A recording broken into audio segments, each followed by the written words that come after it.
Assalamualaikum warahmatullahi wabarakatuh. Para pemirsa, selamat berjumpa kembali di channel Zamilha. Para pemirsa, masyarakat awam mungkin belum paham betul tentang talak. Bisa jadi karena ketidakfahamannya itu, sejatinya seorang suami telah menjatuhkan talak kepada istrinya. Hukum keluarga dalam Islam, para pemirsa, atau al-ahwalu syakhsiyah, itu menganut sistem patrilineal, yakni sistem kekerabatan yang berdasarkan garis keturunan laki-laki. Dalam sistem patrilineal, laki-laki ditempatkan pada kedudukan yang lebih tinggi dibanding perempuan. Maka tak heran jika dalam pernikahan, dalam perceraian, dalam warisan, dalam perwalian, posisi laki-laki lebih menonjol dan dominan dibanding dengan perempuan. Dalam pernikahan misalnya, yang melamar laki-laki, yang memberi mahar laki-laki, setelah jadi suami istri yang menjadi pemimpin rumah tangga juga laki-laki. Dalam perceraian, yang punya hak mentalak atau menceraikan juga laki-laki. Seorang istri jika ingin pisah dari suaminya harus melakukan cerai gugat atau talak tebus. Para pemirsa, talak yang diucapkan oleh seorang suami itu ada kalanya jelas atau sharih, juga ada kalanya sindiran atau kinayah, tidak jelas. Bagaimana jika seorang suami yang sedang marah misalnya spontan mengucapkan kata talak kepada istrinya? Selagi ia menyadari apa yang diucapkan, maka terjadilah talak. Jadi kuncinya di sini adalah kesadaran. Bagaimana kalau misalnya seorang suami menyindir istrinya, misalnya, kamu saya pulangkan kepada ibumu. Kalau itu diniati cerai talak, sindiran tadi ya, kalau diniati talak, jadi kuncinya di sini adalah niat. Kalau diniati ia menjatuhkan talak meskipun hanya sindiran saja, maka juga jatuhlah talak. Dalam video sebelumnya sudah saya sampaikan bahwa satu-satunya bukti otentik yang sah untuk pernikahan seseorang dan mempunyai kekuatan hukum adalah buku nikah yang merupakan kutipan dari akte nikah di KUA. Untuk perceraian juga begitu. Bukti otentik sebuah perceraian adalah akta cerai yang dikeluarkan oleh pengadilan agama. Akta cerai merupakan dokumen resmi yang membuktikan bahwa suatu perceraian telah diputuskan dan sah secara hukum. Kalau kutipan akta nikah atau buku nikah diterbitkan setelah dua orang pengantin sah dinikahkan, maka akta cerai diterbitkan setelah permohonan talak atau gugat cerai dari istri dikabulkan oleh hakim serta diputuskan dan berkekuatan hukum tetap. Menurut kompilasi hukum Islam pasal 113, bahwa pernikahan itu dapat putus karena kematian, yang kedua karena perceraian, yang ketiga adanya putusan pengadilan. Kematian ketika salah satu meninggal dunia, maka otomatis hubungan suami istri berakhir. Tentang perceraian, dalam pasal 114 disebutkan bahwa putusnya pernikahan yang disebabkan karena perceraian dapat terjadi karena talak atau berdasarkan gugatan cerai dari istri. Oke? Kita ulik dulu persoalan talak. Apa itu talak? Pasal 117 KHI menjelaskan bahwa talak adalah ikrar suami di hadapan sidang pengadilan agama yang menjadi salah satu sebab putusnya pernikahan. Di hadapan sidang pengadilan agama loh ya. Jadi talak yang diikrarkan atau dijatuhkan di luar sidang pengadilan agama, maka secara hukum negara tidak diakui. Sama seperti nikah. nikah yang dilakukan secara siri tanpa didaftarkan dan dicatat oleh penghulu di KUA, maka tidak sah dan tidak diakui oleh negara. Para pemirsa, talak itu ada dua, talak roj'i dan talak bain. Yang pertama talak roj'i. Talak roj'i terjadi ketika seorang suami menjatuhkan talak satu atau dua di luar pengadilan agama. Nah, ini dia. Misalnya ya, suami istri sedang bertengkar di rumah, tiba-tiba dengan kemarahannya suami ini mengucapkan kata talak kepada istrinya. Kamu saya talak sekarang. Ini posisinya dalam keadaan marah. Meskipun suami marah, tapi kalau dia sadar apa yang ia ucapkan, maka terjadilah talak. Atau misalnya dia dengan menyindir ya, dengan kinayah. Sekarang kamu saya pulangkan ke rumah istrimu, jangan kesini lagi. Kalau dia diniati, memang diniati ya, diniati mentalak atau menceraikan istrinya, seperti ini juga terjadi talak. Nah, kalau sudah terjadi begitu, maka jatuhlah talak dan istri wajib menjalani masa iddah. Jika terjadi begitu ya, kemudian suami ingin merujuk, maka boleh selama istri masih dalam masa iddah tanpa ada akad dan mahar baru. Prakteknya bagaimana? Prakteknya ya tinggal suami bilang kepada istrinya, "Dek, kamu saya rujuk, mau ndak?" Nah, kenapa harus mau apa ndak? Karena butuh persetujuan istri. Kalau istrinya tidak mau dirujuk, ya tentu saja tidak akan terjadi rujuk itu. Kemudian jika iddahnya habis, suami ingin rujuk dan istri juga setuju, maka talak roj'i tadi berubah menjadi talak bain sughra. Berarti harus ada nikah baru secara agama dengan mahar baru. Jadi nggak usah datang ke KUA, karena cerainya itu tidak melalui KUA. Cerainya kan dilakukan di rumah. Jadi kalau sudah habis masa iddah kemudian ia ingin rujuk, ya cukup dinikahkan secara agama saja. Nanti kalau dia datang ke KUA untuk dinikahkan, nanti KUA pasti akan menanyakan akta cerainya mana.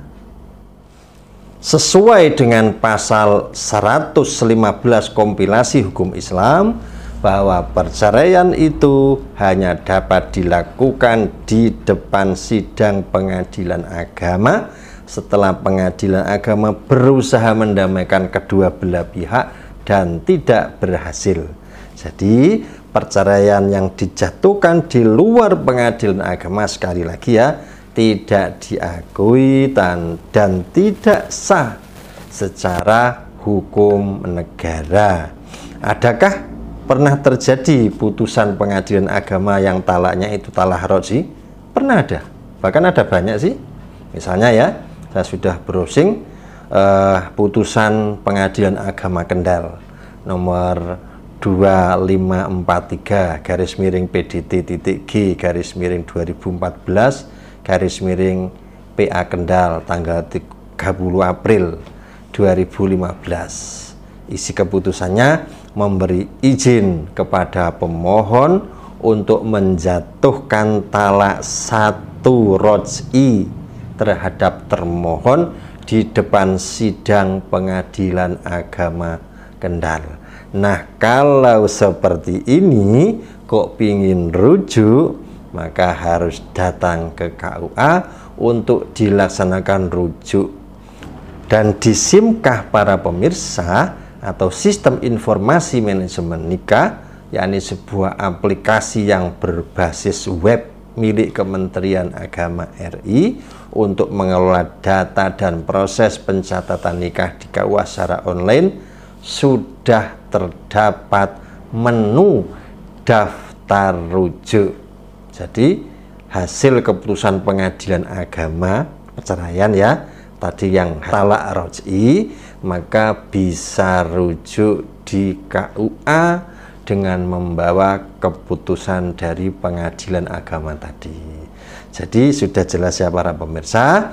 Oke, sekarang kita masuk yang kedua, yakni talak bain.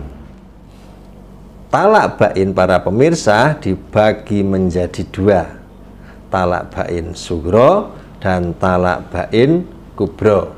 Talak bain sugro adalah talak yang dijatuhkan suami, dan untuk bisa rujuk pada mantan istri harus dengan akad baru dan mahar baru. Talak bain sugro ini terjadi jika habis masa iddah dari talak 1 atau 2 seperti tadi ya, talak raj'i.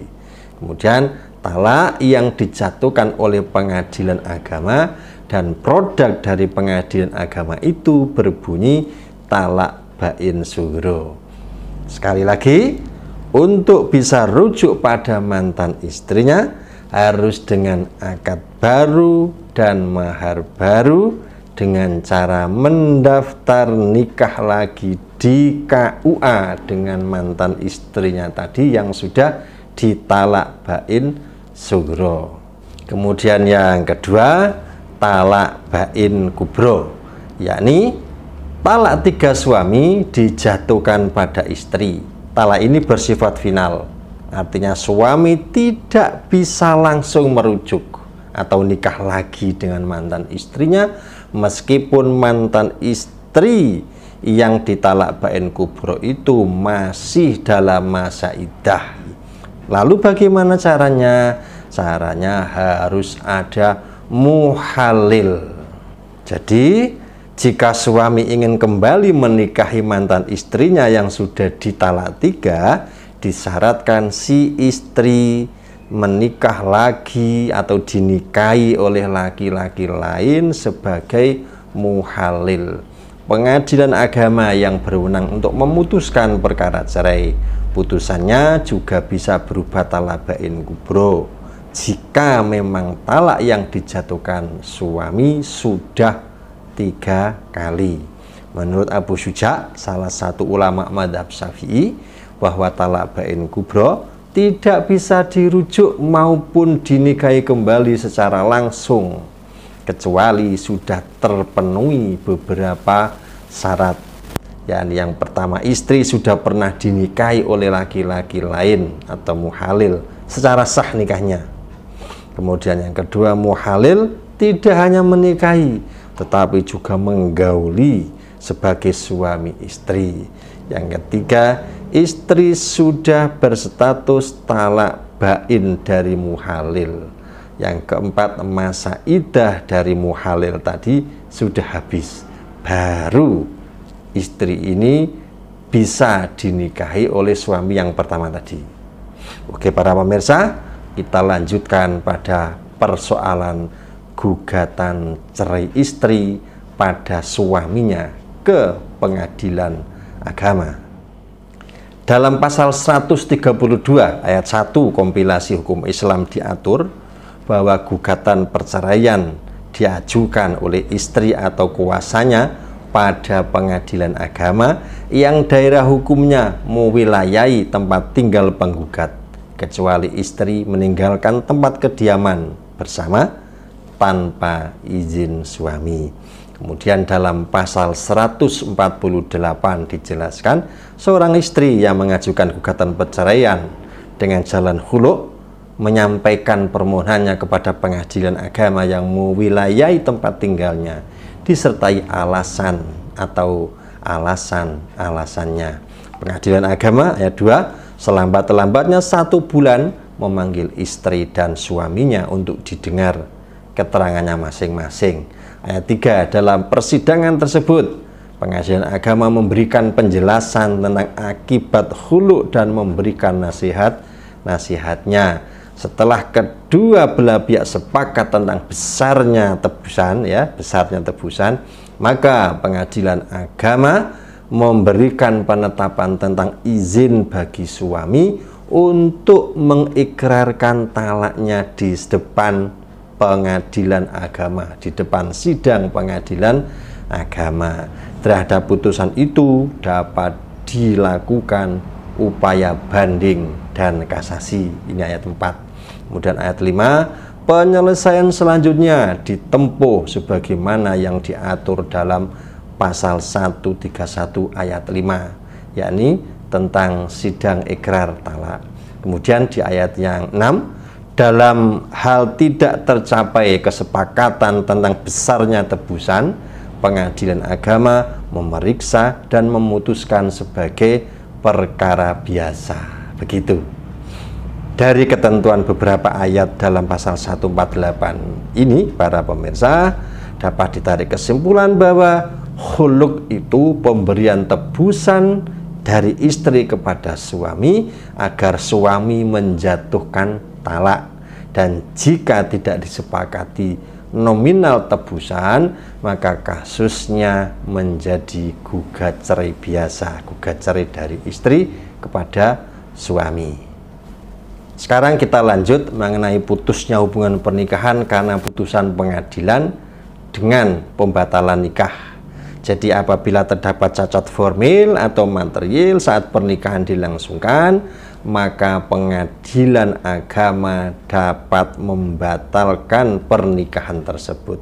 Pembatalan nikah tidak berlaku surut terhadap anak yang dilahirkan, sehingga anak yang dilahirkan tetap menjadi anak sah dan berhak mewaris. Tentang pembatalan pernikahan ini secara jelas diatur dalam kompilasi hukum Islam pasal 70 sampai 76. Nanti para pemirsa bisa membuka dan membacanya sendiri. Namun perlu saya sampaikan siapa saja yang bisa mengajukan pembatalan nikah itu. Yang pertama adalah para keluarga dalam garis keturunan ke atas dan ke bawah dari suami atau istri, misalnya bapak, ibu, atau anak-anaknya. Kemudian suami atau istri itu sendiri, dan ketiga pejabat yang berwenang mengawasi pelaksanaan pernikahan menurut undang-undang seperti KUA, atau kuasa hukum juga bisa, atau para pihak yang berkepentingan yang mengetahui adanya cacat dalam rukun dan syarat perkawinan menurut hukum Islam dan peraturan perundang-undangan. Misalnya seorang kiai mengetahui pelaksanaan pernikahan itu kok dianggap aneh, ada cacat hukum, maka dia juga bisa mengajukan pembatalan. Demikian para pemirsa, semoga kita semua terhindar dari perceraian, karena tujuan kita menikah adalah membina rumah tangga, mencari ridho Allah, dan meneruskan generasi, mendapatkan sakinah, mawaddah, warahmah. Pokoknya tujuannya baik-baik. Dan perceraian itu adalah perkara meskipun halal sangat dibenci oleh Allah Subhanahu wa ta'ala. Semoga bermanfaat. Assalamualaikum warahmatullahi wabarakatuh.